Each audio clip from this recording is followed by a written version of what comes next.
Ce matin, nous allons lire dans Ézéchiel 3, versets 1 à 3.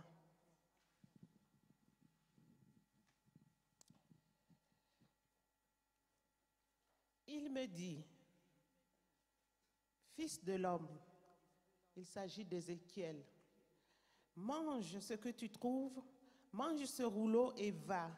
Parle à la maison d'Israël. J'ouvris la bouche et il me fit manger ce rouleau.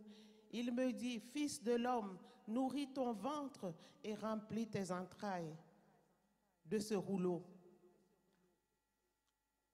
que je te donne.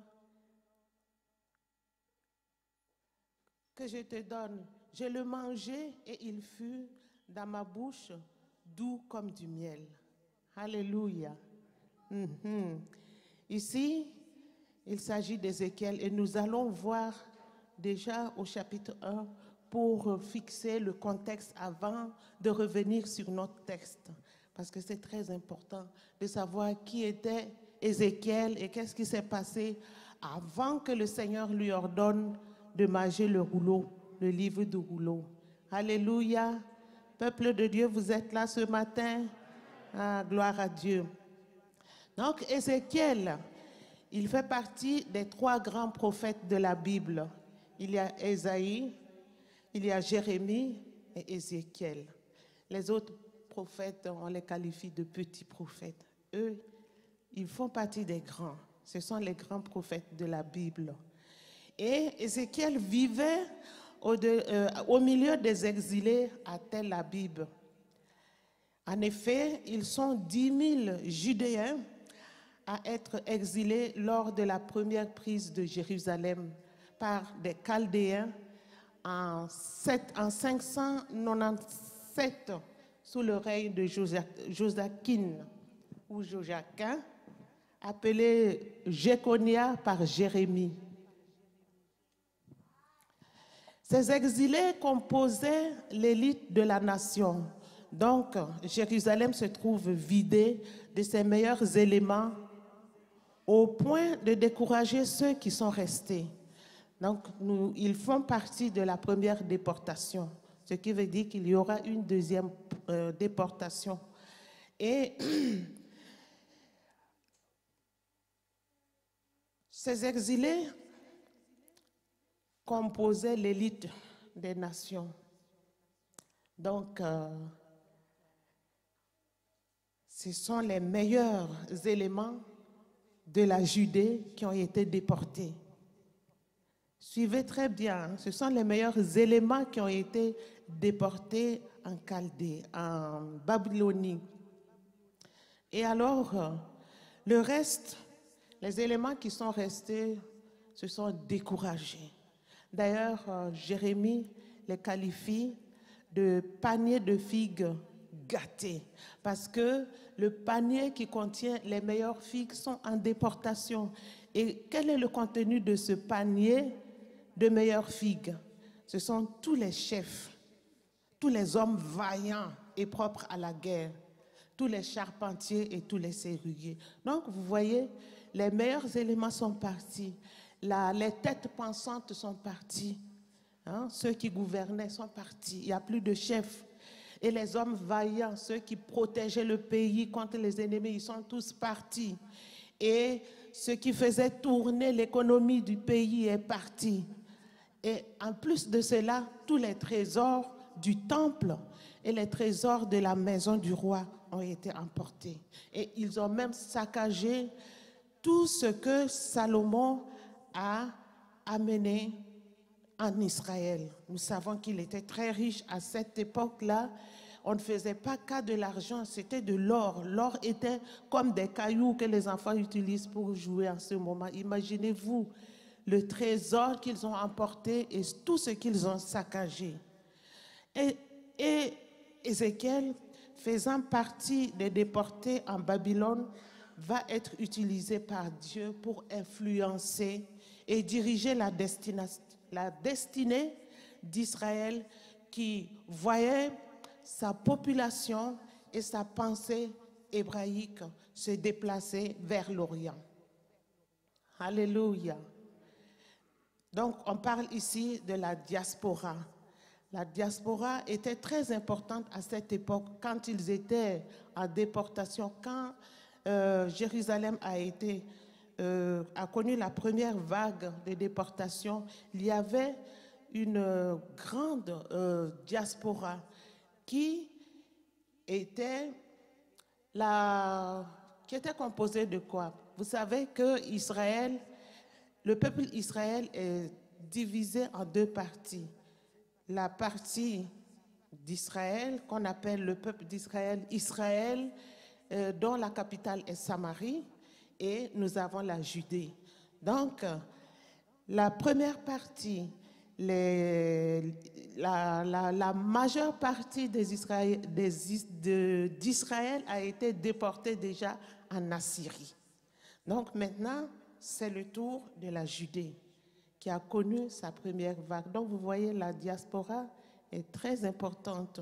Ceux qui sont restés à Jérusalem, qui sont restés en Judée sont peu nombreux et c'est un panier de figues gâtées. Et malgré les efforts du prophète Jérémie, qui est resté en Judée, lui, il n'a pas été déporté. C'était un grand prophète. Il est resté. Mais malgré ses efforts, et ceux qui étaient restés fidèles à Dieu, la deuxième déportation va arriver parce que le peuple de Dieu était infidèle à Dieu. Alléluia. Donc, c'est principalement en pays assyro-babylonien que vont se développer la vie nationale et la vie religieuse en attendant la restauration. Donc, ils sont déportés et la nation juive va continuer de vivre là. Ils vont développer leur vie nationale et leur vie religieuse là où ils se trouvent. Vous vous rappelez la lettre de Jérémie? Jérémie a envoyé une lettre, ça se trouve dans Jérémie 29, versets 5 à 14, pour canaliser le peuple de Dieu qui était en déportation. Parce qu'il y a des faux prophètes qui voulaient soulever les exilés pour qu'ils puissent refuser, se battre avec le dominant, celui qui les a dominés. Mais Dieu dit à Jérémie de leur envoyer cette lettre pour leur dire de ne pas écouter ces faux prophètes. Il leur a dit, la déportation va durer longtemps. Et l'on sait que ça a duré 70 ans. Donc, mariez-vous, ayez des enfants, construisez, ayez des champs. Donc, vivez paisiblement. La restauration viendra parce que j'ai des projets de paix pour vous, un avenir plein d'espérance pour vous. Mais ça ne sera pas tout de suite. Voilà, donc, ils devaient se développer. Ils devaient développer leur vie religieuse et leur vie nationale en déportation. Et Dieu va mandater effectivement Ézéchiel sur toute la diaspora, qu'il nomme la maison d'Israël. Dans son livre, quand il parle de la maison d'Israël, souvenez-vous qu'il s'agit du peuple qui a été déporté en Assyrie et ceux qui sont en Babylonie. Alléluia. Et là, tous les oracles qu'il donnait en Babylonie étaient transmis aussi en Assyrie. Et c'est à ses 30 ans que Dieu va l'appeler et il va commencer son ministère à Tel Aviv. Et il reçoit donc l'appel à la 5e année de déportation. Donc quand il était déporté, il avait 25 ans. Et à 30 ans, Dieu le responsabilise. Est-ce que ça dit quelque chose à la jeunesse de El Shaddai? Alléluia. Vous vous rappelez les 2 dernières prédications, je me suis adressée à la jeunesse de El Shaddai. Celui-là est un bon exemple. Il n'avait que 30 ans. 30 ans et il a une grande responsabilité. Alléluia. Donc il reçoit l'appel. Et je vais vous décrire une partie de son appel, de sa vocation. Les cieux s'ouvrirent. Donc, Dieu lui permet de voir le monde invisible. Le monde invisible lui a été dévoilé et il eut des visions venant de Dieu. Vous savez, quand Jésus-Christ s'est fait baptiser et qu'il priait, les cieux s'ouvrirent. Et dans Apocalypse aussi, le Seigneur a montré des choses à l'apôtre Jean sur l'île de Patmos. Par des visions, les cieux s'ouvrirent devant lui et il a vu des choses. C'est ce qui est contenu dans le livre d'Apocalypse. Et la main de l'Éternel fut sur lui. C'est-à-dire qu'il a reçu la capacité de percevoir et d'accomplir ce qui est au-dessus de la connaissance et de sa force naturelle. Donc, si vous vous rappelez, la main de l'Éternel fut aussi sur Élie et Élie a couru devant, il a ceigné ses reins et il a couru devant le roi Akab.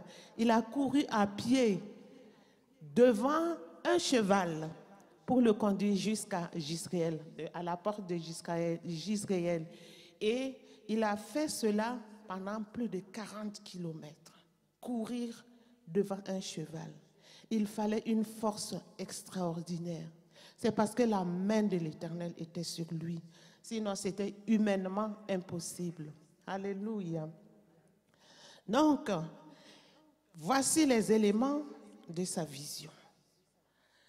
Premièrement, il voit des symboles, des images. Il a vu un tourbillon venant du septentrion. Le tourbillon représente ici la puissance irrésistible de la volonté de Dieu. Donc, quand Dieu décide quelque chose, sa volonté est puissante, irrésistible. Rien ne peut résister devant la volonté de Dieu. Et septentrion veut dire le côté d'où viennent les instruments de jugement. Alors Dieu révèle tout cela à Ézéchiel. Il voit aussi une grosse nuée qui représente la présence visible de Dieu. Est-ce que ça vous dit quelque chose dans l'Ancien Testament, dans la traversée du désert? Dieu était visible dans quoi? La nuée et la colonne de feu. Alléluia. Et il vit aussi une masse de feu. Donc, ce qui représente la vie divine qui détruirait tout ce qui est souillé. Donc, Dieu est décidé de détruire encore Jérusalem. Et la masse de feu qui représente la vie divine de Dieu est vue aussi dans Exode 24, verset 17, où il est dit que la gloire de Dieu est comme un feu dévorant. Quand la gloire de Dieu descend, le péché doit être détruit. Alléluia. Le méchant doit changer. Et il vit aussi le feu qui représente les jugements à venir. Et au milieu de cette masse de feu, il voit la deuxième vision. Ce qu'il a vu, c'était 4 êtres vivants. Versets 5 à 14. Donc les 4 êtres vivants étaient les porteurs de la gloire de Dieu lorsqu'il se manifeste au milieu de son peuple. Donc à ne pas confondre avec les anges. Autour du trône de Dieu, dans Apocalypse 5, verset 11, on voit la nette différence entre les 4 êtres vivants et les anges. Les 4 êtres vivants, ce sont les chérubins. Certaines personnes pensent que ce sont les chérubins. Donc les chérubins sont différents des anges.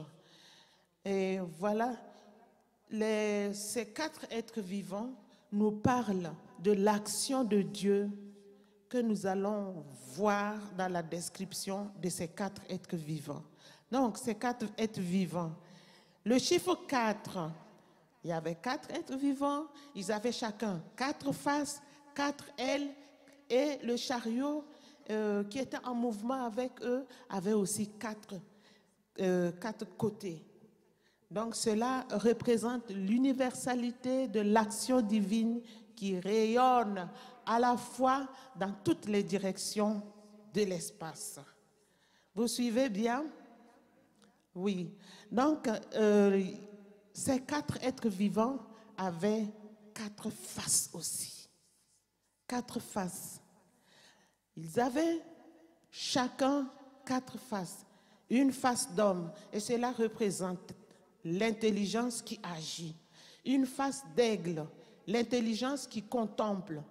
Ils avaient les pieds de taureau. Donc, ils avaient la face plutôt de taureau, ce qui représente la puissance créatrice de Dieu. Et l'autre visage, qui était le visage de lion, représente la force destructrice. Donc, ces 4 faces représentent la création avec toutes ses forces. Et Dieu voulait que Ézéchiel comprenne tous ces mystères avant qu'il commence sa mission. Et ces 4 êtres vivants, ces chérubins avaient chacun 4 ailes, ce qui représente la rapidité instantanée de l'action divine. Quand Dieu veut agir en ta faveur, c'est instantané, c'est rapide. Quand Dieu prend une résolution, l'action est instantanée. Il ne fait pas attendre. Et ils avaient des pieds qui ressemblaient à un pied de veau. Et le pied de veau représente l'action toute présente de Dieu. Et cela aussi se voit avec les chariots qui se déplacent. De chaque côté, le chariot peut se déplacer aussi de chaque côté sans être contraint de se retourner. Donc tout cela montre la présence de Dieu, la toute présence de Dieu au milieu de son peuple. Et sous les ailes des chérubins, il y avait des mains humaines. Donc cela représente l'activité intelligente et mesurée.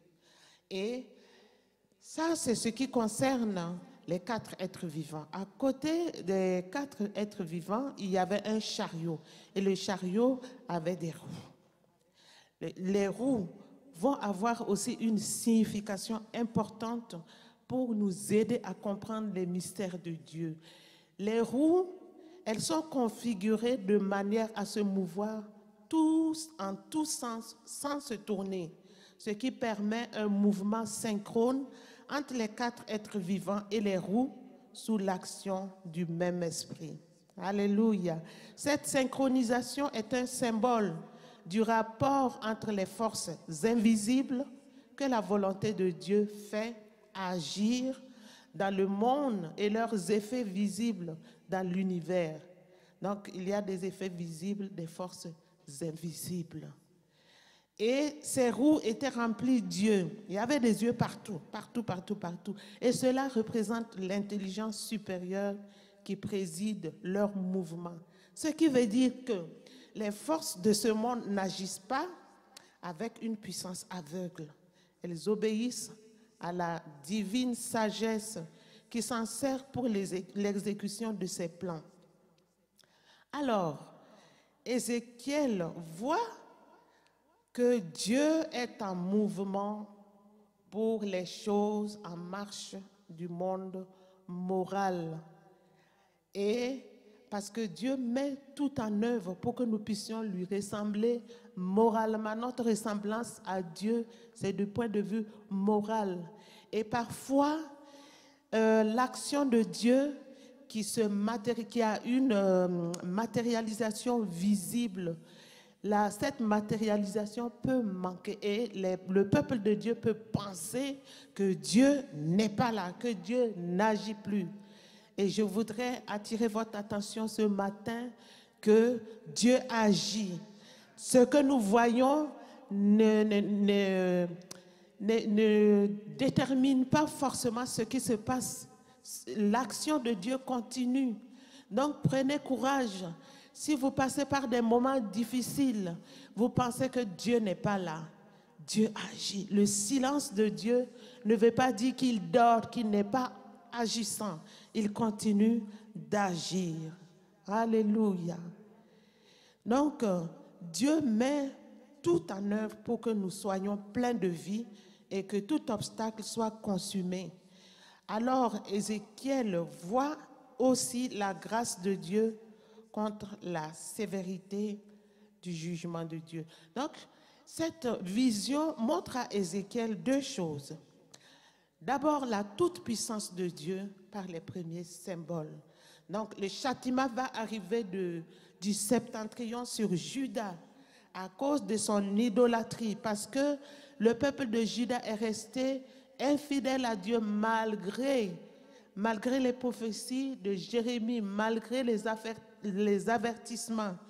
Ils ont réduit leur coup. Alors, la toute-puissance de Dieu va se manifester.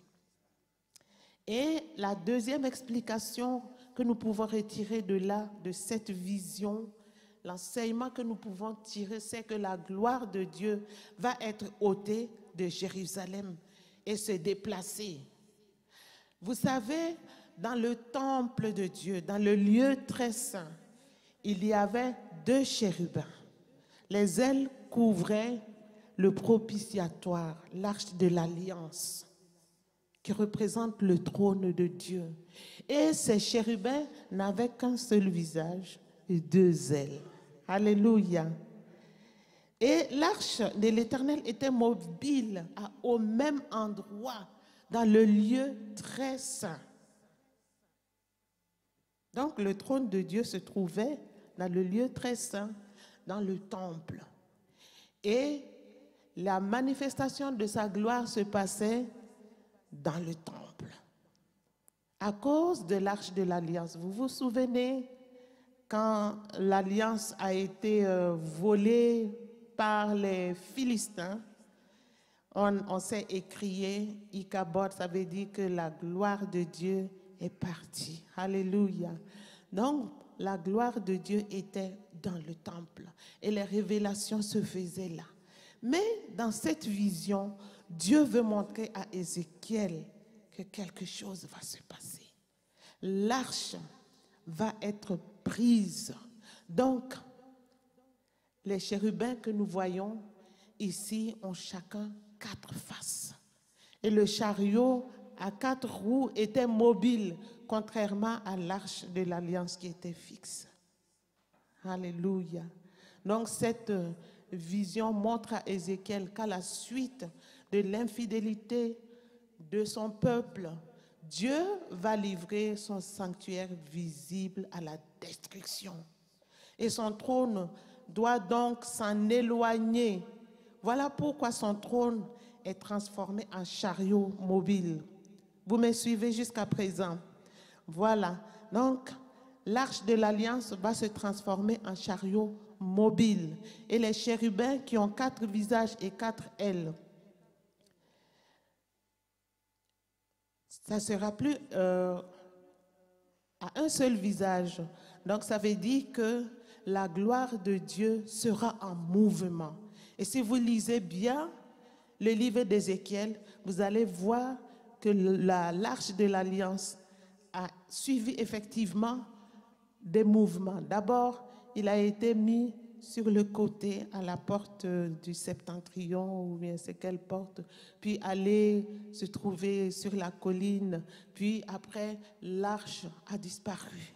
Donc, il n'a pas disparu comme ça. Ça veut dire que la gloire de Dieu qui était seulement pour Israël, la révélation qui était seulement pour Israël, va devenir quelque chose d'universel. Oui, l'arche va être prise, le temple va être détruit, Jérusalem va être dévastée. Mais c'est quelque chose de positif aussi, puisque la gloire de Dieu est parvenue à nous aujourd'hui, n'est-ce pas? La gloire de Dieu est venue jusque dans le village de mon papa. Il a trouvé là-bas.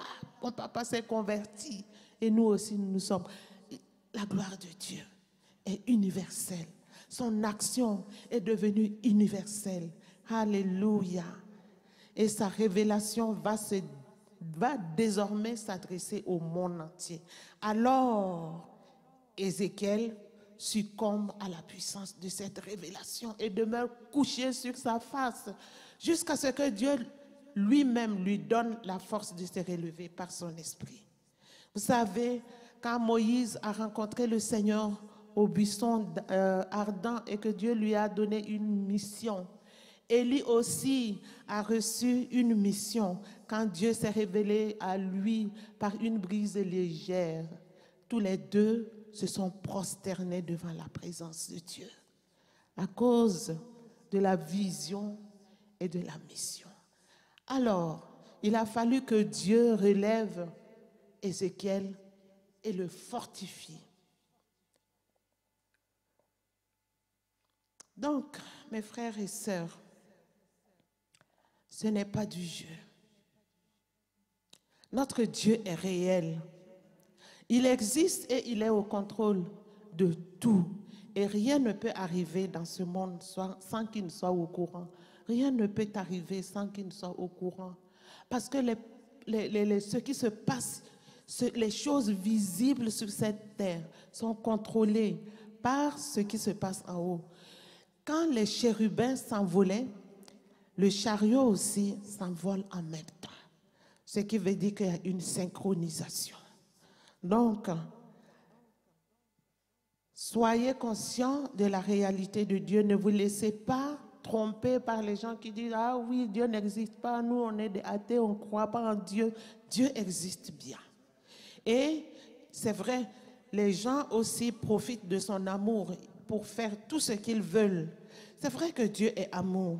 Son amour est incommensurable. Mais à côté de son amour, il y a la justice. L'amour et la justice de Dieu vont ensemble. Donc, faisons attention, n'abusons pas de l'amour de Dieu. Parce que notre Dieu ne souffre pas de la maladie qu'on appelle bontéose. Il est bon, mais il corrige aussi. Le peuple d'Israël en a appris à ses dépens. Donc, Dieu nous appelle à veiller parce qu'il est juste aussi. Ce qui est arrivé au peuple d'Israël et à la Judée peut arriver à chacun d'entre nous. Donc, soyons sur notre garde parce que Dieu veut que nous puissions lui ressembler moralement. Alléluia.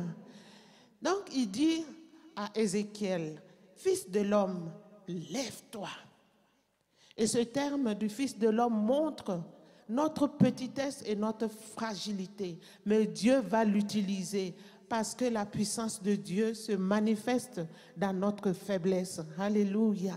Il va lui remplir, le remplir de sa puissance pour accomplir ses missions. Alléluia. Et c'est dans ce contexte que Dieu envoie Ézéchiel dans la maison d'Israël. Un peuple rebelle, de père en fils. C'est fort, hein? Un peuple rebelle de père en fils. Le papa est rebelle, les enfants, ça se reproduit de père en fils. À tel point qu'ils les considèrent païens à cause de leur idolâtrie. Et dans Ésaïe 1, verset 10, Dieu les appelle Sodome et Gomorrhe à cause de leur infidélité. C'est son peuple. Mais dans Osée 1, 9, il ne les considérera plus comme son peuple à cause de leur infidélité. Mais Dieu manifeste encore sa bonté en leur envoyant un prophète. Quand bien même il serait violent, hargneux et vindicatif envers Ézéchiel, Dieu va l'envoyer vers son peuple pour leur parler. Pour cela, Dieu présente à Ézéchiel un livre sous forme de rouleau contenant une liste de malheurs qui annonce la ruine du temple et la destruction du royaume de Juda. Donc, il y a une petite remarque. Quand Dieu appelle une personne, il lui donne une vision. Ça commence toujours par une vision. Il ouvre les cieux pour que la personne puisse percevoir les choses visibles qui dépassent la compréhension. C'est pour cela que les visionnaires sont traités de fous, parce que c'est eux seuls qui voient, qui perçoivent les choses. Et ils sont traités parfois d'exagérés. Et parfois, on se moque d'eux. Mais ce n'est pas un problème, c'est le schéma que Dieu donne. Il donne toujours une vision. Il ouvre les cieux pour que l'on puisse voir ce qui est invisible. Alléluia. Et Dieu cherche ce matin des hommes et des femmes à El Shaddai à qui communiquer ses visions. Parce qu'il est le Dieu de révélation. Il continue de révéler aujourd'hui. Il appelle encore aujourd'hui. Quel que soit l'âge, Dieu appelle encore aujourd'hui. Alléluia. Samuel était tout petit, mais Dieu l'a appelé à tel point qu'il ne savait même pas que c'était Dieu qui l'appelait. Donc Dieu appelle encore aujourd'hui. Et il commence toujours par une vision. Mais il passe à un niveau supérieur. Après la vision, il passe à un niveau supérieur. C'est pourquoi il veut que chaque chrétien à El Shaddai, chaque chrétien qui me suit, soit instruit au travers de ces 3 versets contenus dans Ézéchiel 3, versets 1 à 3. Et je vais relire encore. Il me dit, fils de l'homme, mange ce que tu trouves, mange ce rouleau et va, parle à la maison d'Israël. J'ouvris la bouche et il me fit manger ce rouleau. Il me dit, fils de l'homme, nourris ton ventre et remplis tes entrailles de ce rouleau que je te donne. Je le mangeai et il fut dans ma bouche doux comme du miel. Donc chaque chrétien doit comprendre comment gérer la parole de Dieu pour accomplir sa mission. Quand Dieu vous donne une vision et qu'il vous parle, vous devez comprendre comment gérer la parole que Dieu vous a donnée pour accomplir votre mission. Donc, il y a une manière de traiter les instructions reçues de la part de Dieu. Et c'est ce que nous allons voir pour remplir la vocation. Il y a une manière. Donc, il ne faut pas seulement contempler le rouleau, mais il faut le manger. Ce que Dieu a fait à Ézéchiel s'applique à chacun de nous. Donc, le thème que je vais développer ce matin, jusqu'à présent, c'était l'introduction. Maintenant, je rentre dans le vif du sujet. Et le thème, c'est comment se comporter avec la parole reçue dans l'accomplissement de notre appel. Comment se comporter? La première façon de se comporter avec la parole reçue dans l'accomplissement de notre appel, c'est manger la parole. Alléluia. Ézéchiel devait exécuter l'ordre reçu dans le chapitre 2, verset 8. Dieu lui a donné l'ordre. Mange.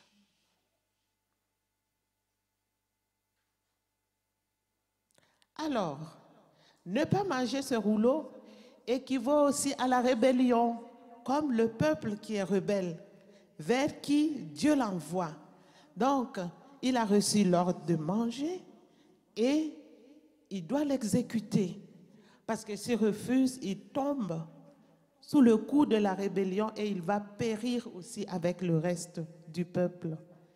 Alléluia. Donc, ne pas faire le bien commandé équivaut à faire le mal. Jacques 4, 17 le dit. Celui donc qui sait faire ce qui est bien et qui ne le fait pas commet un péché.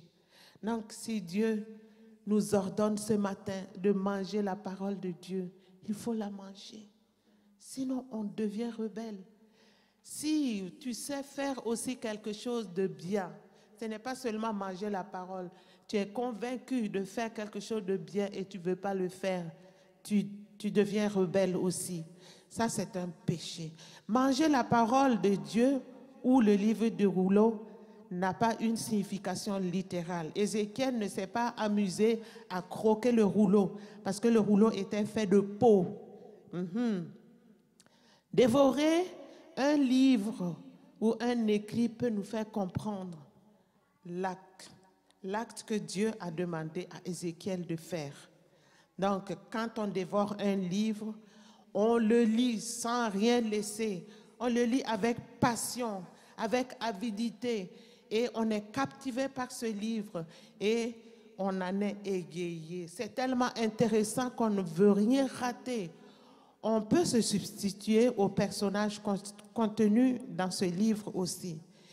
Il faut lire pour être transformé. transformer.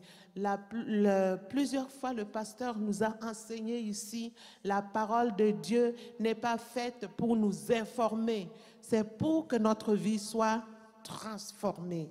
Donc, manger la parole de Dieu nous amène à une vie de transformation. Alléluia.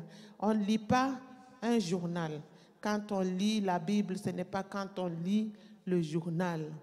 Et là, toujours au verset 1 du chapitre 3, le Seigneur dit à Ézéchiel de tout manger. Manger ce que tu trouves là. Donc Ézéchiel devait manger ce que Dieu met devant lui, quoi que ce puisse être. Que ce soit plaisant, il doit manger. Que ce soit déplaisant, il doit manger. Alléluia. Vous savez, les malheurs qui étaient annoncés dans ce livre-là, dans ce rouleau, étaient tellement nombreux qu'il fallait écrire dans l'envers et le revers. C'était tellement abondant. C'était composé de chants funèbres, de lamentations et de plaintes, ce qui annonce la ruine de Jérusalem. Une ruine totale. Donc, quelques passages pour vous donner des illustrations pour que l'on puisse comprendre. Jérémie 15, 16. Jérémie dit qu'il a recueilli les paroles de l'Éternel et il les a dévorées. Quand Dieu l'a appelé aussi pour lui confier le rôle de prophète, il a accueilli la parole de Dieu avec joie et il les a dévorés. Donc, bien souvent, nous les chrétiens, nous aimons les parties qui font plaisir, des missions qui font plaisir. Nous aimons des missions qui nous donnent une bonne visibilité. Les chrétiens sélectionnent leurs missions quand il s'agit, d'une mission qui est cachée, une mission où on doit salir les mains. Les chrétiens n'aiment pas tellement, ils aiment une mission de visibilité. Mais le Seigneur nous dit ici, non, il faut tout manger. Quelle que soit l'amertume, quelle que soit la difficulté des paroles que Dieu t'a adressées, la mission que Dieu t'a confiée, mange cette parole. Job n'a-t-il pas dit à sa femme qu'il faut accepter de Dieu les bonnes choses et les mauvaises? Alléluia. Donc, le travail qui est salissant ou caché, il faut l'accepter aussi. Le Seigneur veut que nous puissions manger tout ce qu'il dépose devant nous. Parce que la parole de Dieu va du livre de Genèse jusqu'au livre d'Apocalypse. Et il y a certains chrétiens qui sélectionnent, qui n'aiment pas tout le contenu de la Bible, mais c'est un tout. La Bible est un tout. Et il faut arrêter de sélectionner. Que la loi de l'Éternel soit toujours l'objet de notre méditation. La sagesse viendra dans notre cœur et la connaissance fera les délices de notre âme. Tu veux être intelligent? Dévore la parole de Dieu. Il y a des gens qui cherchent l'intelligence par d'autres moyens. Dévore la parole de Dieu parce que la parole de Dieu rend intelligent. Tu veux travailler ton imagination et ta concentration. Dévore la parole de Dieu. Alléluia. Si tu veux ne pas être dispersé, tu veux être concentré dans ton ministère, il faut avoir les regards plongés dans la parole de Dieu pour être concentré. Et voilà, aller de l'avant. Tu veux être apaisé, il te manque la paix, tu cherches la paix. Ce n'est pas la peine de perdre le temps ailleurs. Plonge tes regards dans la parole de Dieu. Mange la parole de Dieu. Alléluia. Tu veux développer une expression orale. Il faut manger la parole de Dieu. Lis la parole, connais la parole. Il y a tout dans la parole de Dieu. Ça peut t'aider aussi à bien t'exprimer oralement. Alléluia. Parce que le Seigneur instruit son peuple par la parole de Dieu. Tu veux être enrichi, mange la parole de Dieu. Dans la parole de Dieu, tu vas trouver tous les moyens pour être riche. Le Seigneur instruit ses enfants. Tu veux augmenter ton espérance de vie, mange la parole de Dieu. Alléluia. Et tu veux perfectionner ta culture générale, dévore la parole de Dieu. Parce que dans la Bible, il y a l'histoire, il y a la géo, il y a la science, il y a tout ce dont tu as besoin. Donc le Seigneur nous appelle aujourd'hui à plonger nos regards. Et la deuxième façon de se comporter avec la parole reçue dans l'accomplissement de notre appel, c'est d'assimiler la parole. Parce que l'acte de manger est l'emblème de l'assimilation la plus intime. Ézéchiel ne doit pas communiquer au peuple la révélation sans d'abord s'en être incorporé et en avoir lui-même ressenti l'effet.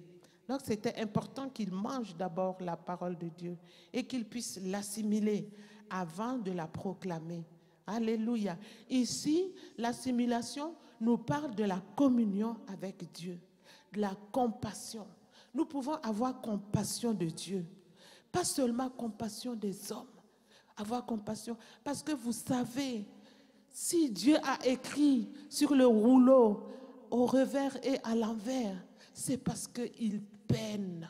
Il y a la peine. Dieu ressent de la douleur face à son peuple qu'il a fait sortir du pays d'Égypte, qu'il a installé dans un pays où coule le lait et le miel. Il lui a donné la révélation. Il lui a donné la capacité de l'invoquer et recevoir les enseignements. Sa présence était là. Il se révélait. Il a envoyé des prophètes. Il a envoyé sa parole. La loi était connue du peuple. Alléluia. Il a vu des prodiges, des signes et des miracles. Mais ce peuple était rebelle. Alléluia. Vous croyez que Dieu était content? Il avait de la peine. Il avait de la peine de voir son peuple. Et il faut que Ézéchiel mange la parole et ressente la même peine. Comprenne Dieu dans sa douleur avant d'aller. Alléluia. Pour être efficace, il le fallait. Le vrai porte-parole de Dieu doit être enceinte. Ce que Dieu veut que tu réalises doit germer et se développer en toi comme une grossesse. Alléluia. Sinon, on échoue la mission. Vous savez, ce que l'on mange doit être assimilé par l'organisme et n'en faire qu'un. Parce qu'on dit que ce que l'on mange, on est ce que l'on mange, mais ça va plus loin. On est ce qu'on assimile. Parce que tu peux manger quelque chose et ne pas bien le digérer. Et si tu ne digères pas bien, l'assimilation ne se fera pas bien. Donc tu n'auras pas un profit pour ton organisme, pour être énergique, pour être fort. Alléluia. Donc, de la même manière que l'on prend des précautions pour que la digestion se fasse bien, il faut aussi prendre des précautions pour bien digérer la parole de Dieu et l'assimiler pour être fort, parce que la mission demande de la force. Vous savez que quand vous mangez et que vous buvez de l'eau froide, pendant les repas, ça retarde la digestion. Donc, il faut éviter de boire de l'eau froide. C'est vrai, quand il fait chaud, on est très heureux de boire de l'eau fraîche, mais c'est contre-indiqué. Donc, il y a des comportements aussi à éviter pour pouvoir assimiler la parole de Dieu. Alléluia.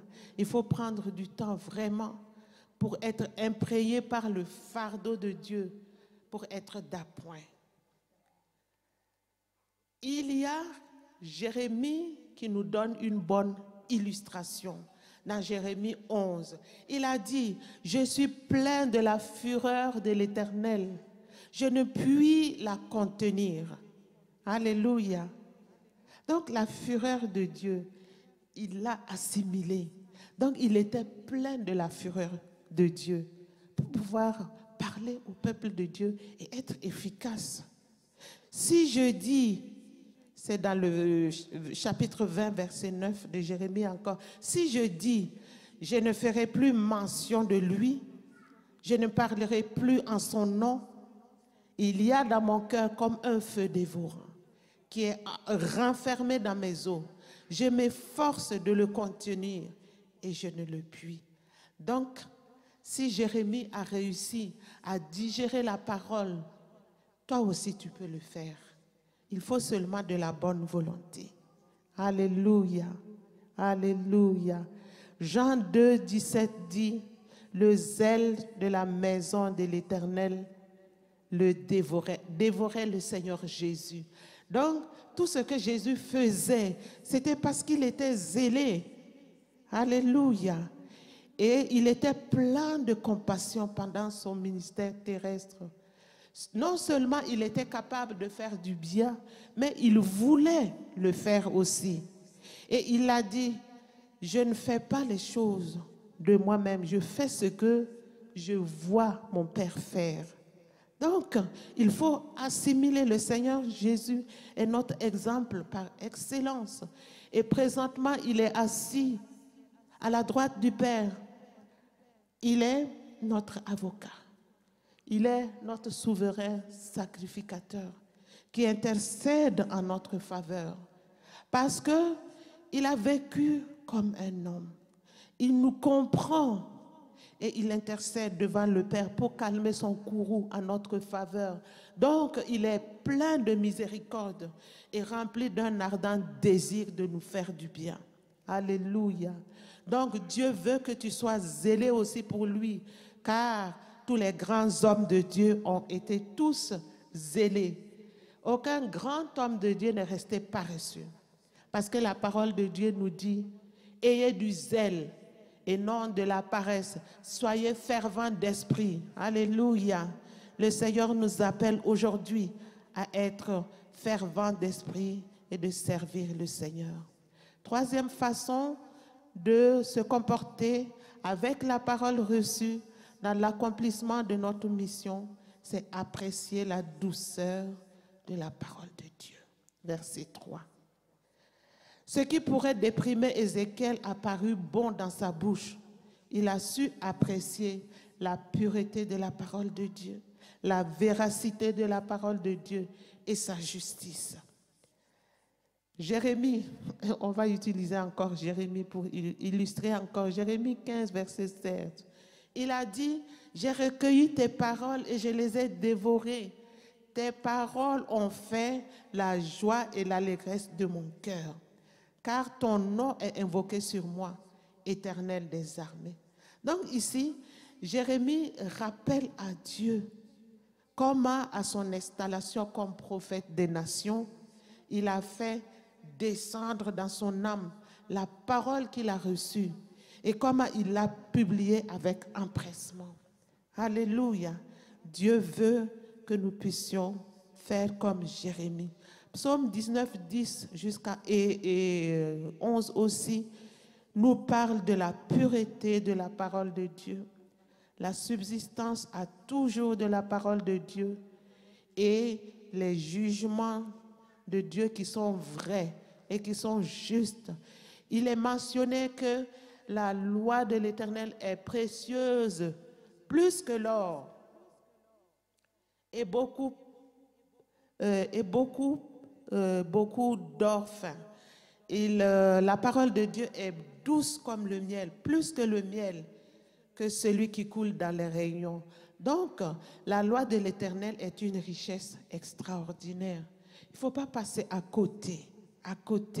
Il faut savoir déguster la parole de Dieu. Parce que la parole de Dieu est plus douce que tous les aliments que nous connaissons, qui puisse nous réjouir notre cœur. Donc, même si le contenu est amer ou sera amer plus tard dans l'accomplissement de votre mission, il faut apprécier son goût quand le Seigneur va vous adresser la parole qui va vous guider dans votre ministère. Alléluia. Nous avons la gloire de Dieu sur nous. Donc, la puissance de Dieu se manifeste. La vision est là. Il ne nous cache rien. Donc, sachons apprécier. Parce que si Dieu nous cachait les choses, ça allait être compliqué et difficile. Il a dit, cacherai-je à Abraham ce que je vais faire à Sodome et à Gomorrhe? Parce que Abraham était son ami. Nous sommes amis de Dieu. Dieu ne nous cache rien. Sous l'effet du Saint-Esprit, on peut apprécier la parole de Dieu. On peut la dévorer. Sous l'action du Saint-Esprit, les 4 êtres vivants et les roues étaient en mouvement. Donc la gloire de Dieu se manifeste maintenant en nous et au travers de notre Seigneur Jésus-Christ. Donc dans sa présence, ce qui sort de sa bouche est une grâce salvatrice. Même si cela devient du fiel dans nos entrailles. Et nous en parlerons au culte de midi. Soyez au culte de midi pour voir la suite. 2 Timothée 3, versets 16 à 17 nous dit « Toute écriture est inspirée de Dieu et utile à enseigner, pour convaincre, pour corriger, pour instruire dans la justice. » Alléluia. Afin que l'homme de Dieu soit accompli et propre à toute bonne œuvre. Donc, je vais terminer la méditation de ce matin. Vous savez, le Seigneur interpelle une personne aujourd'hui. Il t'appelle comme Ézéchiel. C'est une grâce, une faveur. Ézéchiel était en déportation. Il a été lié, peut-être au cou, aux mains, aux bras, aux pieds. Il a parcouru des milliers de kilomètres pour aller en Babylonie. Et il était loin de sa patrie. Mais Dieu l'a choisi. Dans la condition où il se trouvait, Dieu l'a choisi. Daniel était au service du roi. Je pense qu'il était eunuque aussi. Alléluia. Mais Dieu l'a choisi. Ils étaient aussi en déportation. Dieu t'appelle aujourd'hui comme Ézéchiel. Qu'importe ta situation, peut-être que tu te sens comme en exil ou en déportation, mais le choix de Dieu se pose sur toi. Il est là pour te montrer sa toute-puissance et sa gloire universelle. Sa gloire n'est plus figée dans le tabernacle. Elle est accessible à toi. Et sa révélation n'est pas uniquement adressée à Israël. Il va te confier une mission. Donc, sois attentif pour recevoir sa vision et ses instructions. Et le Seigneur rappelle aussi quelqu'un parmi nous qui a déjà reçu la vision. Dieu t'a parlé, tout est clair. Le ciel s'est ouvert sur toi. Tu as vu les choses qui dépassent la compréhension humaine, que si tu expliques à ton voisin, la personne va te prendre pour un fou ou pour une folle. Et tu as entendu clairement la parole de Dieu. Mais pourquoi tu ne manges pas la parole de Dieu? Pourquoi tu ne l'assimiles pas? Dieu t'appelle aujourd'hui à manger la parole de Dieu et d'aller parler. Parce que Ézéchiel devait d'abord manger la parole de Dieu pour pouvoir parler. La mission d'Ézéchiel, c'était d'aller parler à la maison d'Israël. Qu'attends-tu? Qu'attends-tu? Tu as tout entendu, tu as tout reçu. Tu as peur de quoi? Mange. Dieu veut que tu dévores sa parole, que tu t'imprègnes de ses instructions pour n'être qu'un avec. Comme une femme est enceinte. Dieu veut que tu apprécies sa parole comme tu le ferais pour le plat que tu aimes le plus. Ne tarde plus à être prêt pour aller sur le terrain de mission. Dieu peut-il compter sur toi aujourd'hui? Comme il l'a compté sur Ézéchiel. Mange sa parole. Tout ce qu'il te présente. Alléluia. Soyez richement bénis. Que Dieu vous bénisse au nom de Jésus-Christ. Amen. Alléluia. Nous allons nous tenir debout pour répondre à ce message. Peut-être que ça a été compliqué pour vous de suivre.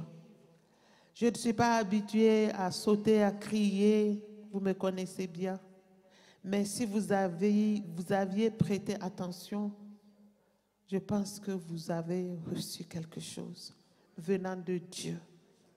Alléluia. Répondez à cette parole. Donc nous allons prier. Seigneur notre Dieu, tu ne parles pas en vain. Ta parole ne sort pas et ne revient point à toi sans avoir accompli sa mission. Il y a quelqu'un que tu appelles. Il y a quelqu'un que tu as déjà appelé et que tu as boosté ce matin. Oui, Seigneur notre Dieu, ta parole est douce. Ta parole est notre nourriture. Ta parole est donnée pour nous convaincre, pour que nous puissions, Seigneur notre Dieu, devenir zélés, que nous puissions repartir, Seigneur notre Dieu, notre roi, à notre premier amour, manifester notre premier amour pour toi, manifester notre zèle pour l'avancement de ton royaume. Alléluia. Je prie que tu nous aides à manger la parole de Dieu, parce qu'il y a beaucoup d'interférences, il y a beaucoup de distractions, il y a beaucoup de choses qui s'imposent à ton peuple. Parfois, ils sont liés. Parfois, ce n'est pas de leur faute. Ils n'ont pas le temps. Le système de ce monde empêche d'entendre ta voix, empêche de se concentrer pour manger ta parole, nous empêche d'avoir compassion de toi et du peuple. Mais nous prions pour une grâce particulière. Fraye un chemin là où il n'y a pas, afin que nous puissions parvenir, Seigneur notre Dieu, à manger ta parole. À manger ta parole.